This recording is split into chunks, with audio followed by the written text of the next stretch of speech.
चाहिए। एकादशी को एक बार कुछ फलाहार शुद्ध, अगर आपके पास कोई व्यवस्था नहीं तो थोड़ा दूध है, जल है, ऐसे आप लेकर, या थोड़ा सा फल ले लिया, थोड़ा सा फल लेकर के प्राण पोषण, एक दिन में मर नहीं जाओगे। कितने तो निर्जला एकादशी रहते हैं, हर एकादशी निर्जला। पूज्य श्री मथुरा दास जी निर्जला ही रहते थे हर एकादशी। चलो भैया आपकी सामर्थ्य नहीं तो जल 2-4 बार ले लो, एक बार थोड़ा सा दूध और फल ले लो, चल जाएगा काम, प्राणों का पोषण हो जाएगा। ये आचरण न करे और एक बार कुछ आहार ले ले, वो भी शुद्ध भगवद अर्पित प्रसाद। फिर द्वादशी को काश्यम मांसम सुराम छौद्रम तैलम वितथ भाषणम व्यायामम च प्रवासम च पुनर्भोजन मैथुने अस्पृश्य स्पर्श मासूरे द्वादश्याम द्वादश त्यजेत।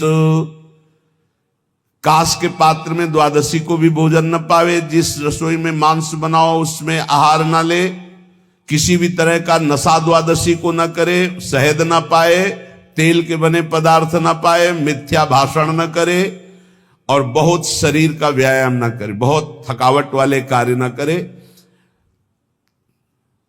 दोबारा भोजन न करे, एक बार द्वादशी को भी भोजन पवित्र, मैथुन न करे, जिसका स्पर्श नहीं किया जाता है ऐसे पदार्थों का स्पर्श न करे, और मसूर की दाल न खाए। द्वादशी को जो इन नियमों का पालन करता है, दशमी द्वादशी ऐसे और एकादशी ऐसे, तब उसे एकादशी व्रत का फल प्राप्त होता है। जो इस पद्धति से एकादशी, ये जो मनमानी है सब नहीं, हर पदार्थ मिल जाएगा आपको फलाहार में, हर पदार्थ। हमको बताया गया कि आपको जो चाहो सब पदार्थ फलाहार का। अरे भाई हरितोष व्रत है तो हरि प्रसन्नता के लिए एक दिन भूखे रहने बहुत आनंद आता है। पहले भगवत कृपा से ऐसी गंगा जल पी करके कुछ दिन, फिर कभी कभी निर्जला एकादशी का भी आनंद। बड़े संन्यास मार्ग में थे तो बड़े संयम से सब शास्त्रीय पद्धतियों का निर्वाह होता था।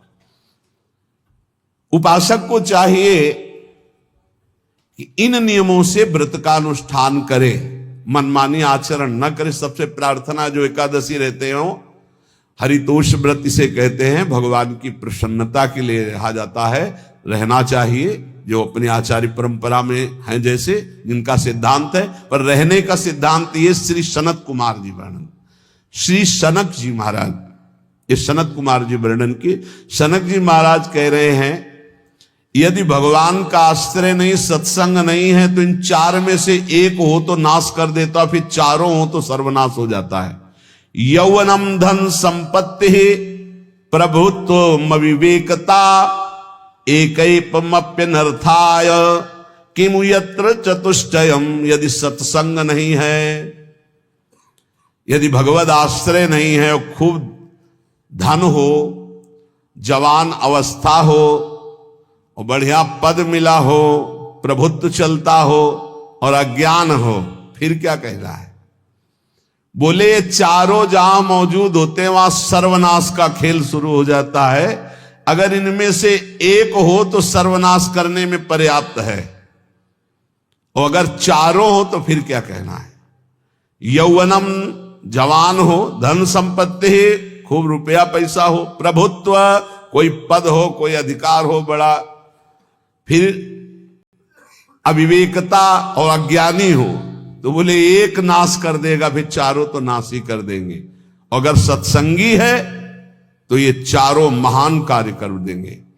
क्या यौवनम जवान है, खूब दूसरों की सेवा, मेहनत पूर्वक धन संपत्ति कमाकर माता पिता की सेवा, परिवार की सेवा।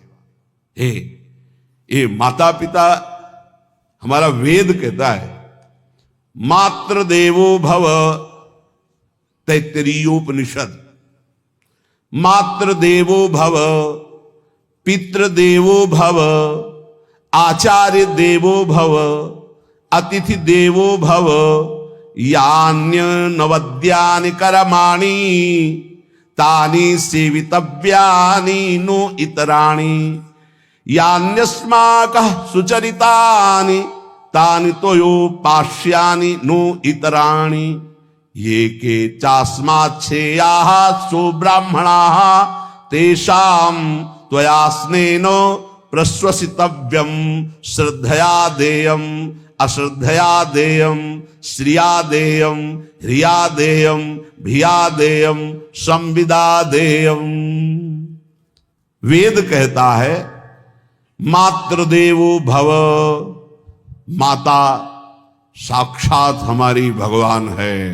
देव हरि को कहते हैं, केशव देव जैसे कहा हरि को कहते हैं, गोविंद देव मातृदेव, माता भगवान है। हे धिक्कार है उन पुत्रों को जो अपने माता के द्वारा पोषित किए हुए शरीर से हाथ उठाते हैं अपने माता पिता के ऊपर। नरक में तुम्हारी जो दुर्दशा होगी भोगोगे। एक हमको दिखाया गया दृश्य कि अपनी माता की कोख में लात मारता है, थप्पड़ मारता है, पिता बैठा है उसको लात मारता है, थप्पड़ मारता है, बाल घसीट कर गेट तक माता को ले जाता है।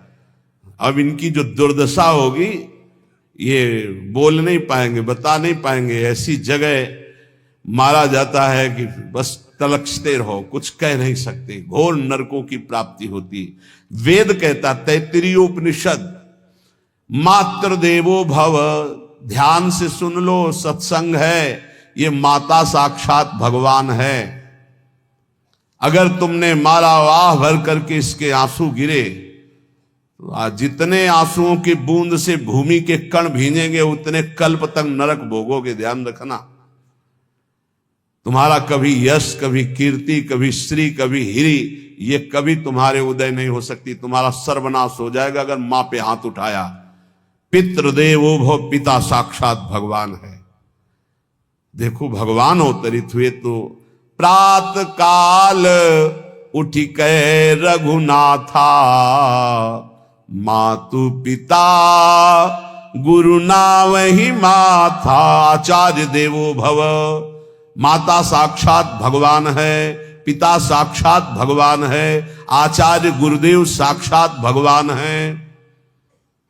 जो अपनी माता को, अपने पिता को दुख देता है, अपने गुरुदेव की अवहेलना करता है, उसका कभी मंगल हो सकता है? वो कभी सुख प्राप्त कर सकता है? वेद कहता है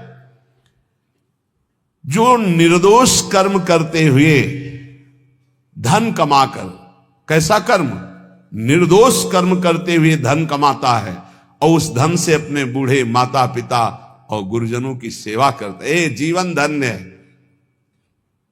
धिक्कार है उस पुत्र को, धिक्कार उस जवानी को, धिक्कार है उस धन को, धिक्कार उस बुद्धि को जिसको ये सब प्राप्त होने पर भी अपने बूढ़े माता पिता को दर दर के भटकने के लिए विवश कर देते हैं, जो अपने बूढ़े माता पिता को कष्ट देते हैं। जहां वेद कह रहा है मातृ देवो भव, पितृ देवो भव, आचार्य देवो भव, अतिथि देवो भव, चार बातें कही। अतिथि देवो भव, अगर बिना परिचय के कोई आ गया, कह रहा भूखा हूं, भोजन पवा दो, भगवान पधारे हैं, हम कह रहे मत अंदर आने दो, गेट के बाहर पवा दो, तुम्हारा संशय पर उसे भूखा मत जाने दो। अतिथि देवो भव, जो निर्दोष कर्म करके अर्थ कमाकर अपने माता पिता गुरुजनों की सेवा करता है, उसी का जीवन धन है।